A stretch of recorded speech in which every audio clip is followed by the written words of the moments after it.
The Taliban has warned Turkey of several severe consequences after Ankara offered to provide troops to guard the Kabul International Airport.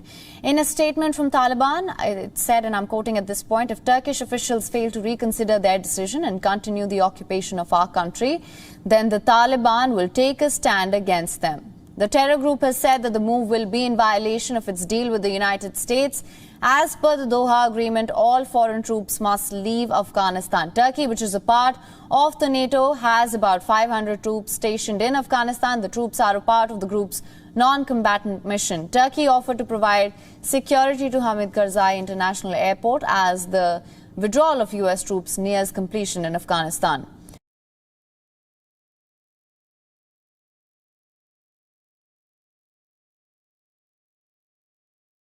It's the worst violence to hit South Africa in decades. In the Gauteng and KwaZulu-Natal provinces, hundreds of shopping malls have been set on fire and ransacked. Major roads have been blocked, infrastructure has been damaged, fuel and food supplies have been cut. The deployment of thousands of soldiers in the provinces has failed to stop the unrest. Protests erupted last Friday after former President Jacob Zuma was taken into custody to begin serving a 15-month jail term for failing to attend an inquiry into corruption during his presidency. Poverty has been exacerbated by restrictions aimed at curbing the spread of COVID-19. The economy has been struggling, and growing joblessness has left people ever more desperate. Unemployment hit a record high of 33% in the first quarter of the year. There's been growing anger over unfulfilled promises that followed the end of white minority rule in 1994. There's also been criticism that law enforcement failed to preempt the unrest, and that President Cyril Ramaphosa failed to provide decisive leadership to calm anger over Zuma's imprisonment and reassure citizens that they'll be safe. Some COVID-19 vaccination centers have been forced to shut due to the unrest, disrupting the rollout amid a deadly third wave. But despite the deteriorating situation, the government has ruled out declaring a state of emergency.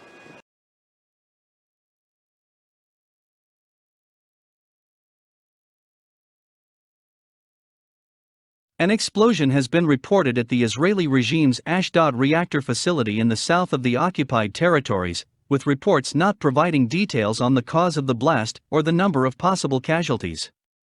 The blast was reported by the Israeli journalist Eddie Cohen, who posted a video on his Twitter account on Tuesday and said the explosion had taken place at the Ashdod reactor facility in southern Israel. Israeli media sources said the blast had rocked the regime's Ashdod oil refinery and that firefighters had been dispatched to the scene after hearing the sound of the explosion. Hebrew-language sources said the blast caused fuel leaks at the refinery and efforts were underway to stop the leakage. The sources have not yet mentioned the cause of the explosion and whether there were any casualties.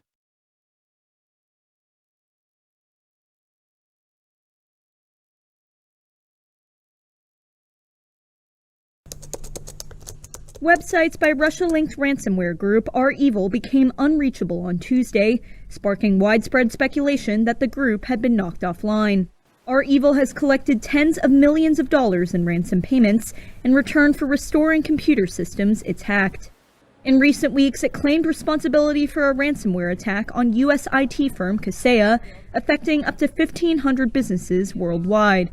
It was unclear whether REvil's disappearance was a momentary fluke or whether the hackers had been removed from the internet by someone else. Vanishing acts are common in the ransomware world, where gangs tend to disappear and rebrand when they begin attracting too much heat. REvil has already been drawing top-level U.S. government attention, and pressure has been mounting on Washington to take more decisive action against REvil and similar groups.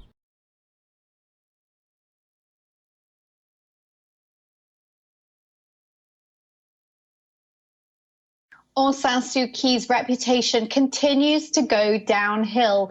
The military junta has slapped the deposed Myanmar leader with 4 more corruption charges.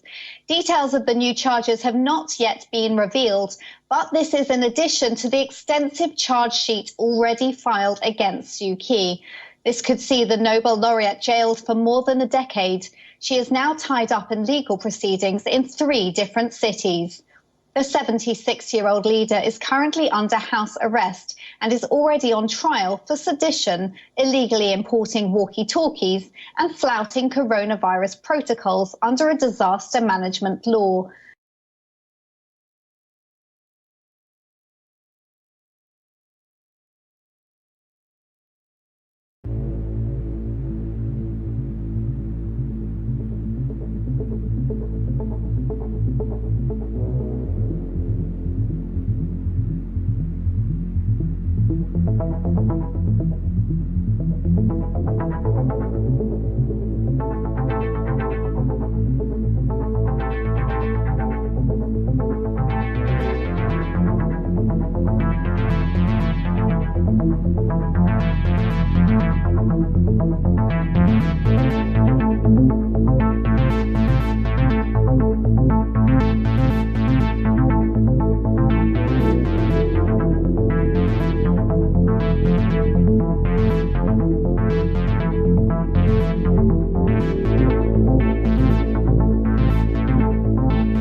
A Singapore cruise liner returned to its port after a passenger was suspected to have COVID-19. That's according to Singapore's tourism board on Wednesday, which added the 40-year-old passenger tested positive on board the Genting-operated cruise ship, despite testing negative prior to the trip, as required in pre-departure. The ship was a so-called cruise to nowhere. Meanwhile, the nearly 3,000 guests and crew were asked to stay in their cabins, and all onboard leisure activities were suspended. Passengers were asked to stay in their cabins until test results and contact tracing was complete. Genting did not immediately comment. Singapore, which has seen relatively few COVID-19 cases, last year began allowing a limited number of luxury liners to operate, but the global industry has taken a major hit amid the pandemic, with some of the earliest outbreaks found on cruise ships.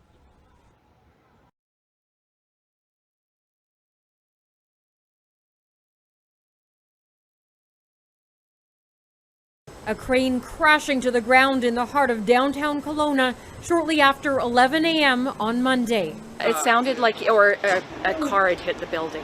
And I felt this jolt, both on the floor and on my back. The crane collapsing at the site of Mission Group's Brooklyn at Bernard Block, a 25-story concrete tower still under construction at St. Paul Street and Bernard Avenue. 12 ambulances rushed to the scene, taking at least 3 people to hospital. He suddenly spotted a person that was on the scaffolding for the crane. He was climbing down, I believe down. Anyways, he got to the crossbeam and he just sat and he shimmied. And I saw a man crawling off the crane, and he got to safety. He was hanging off of it pretty much almost, and it was terrifying. Others didn't survive. Officials confirming multiple fatalities and say at least one person who is not a worker is still unaccounted for.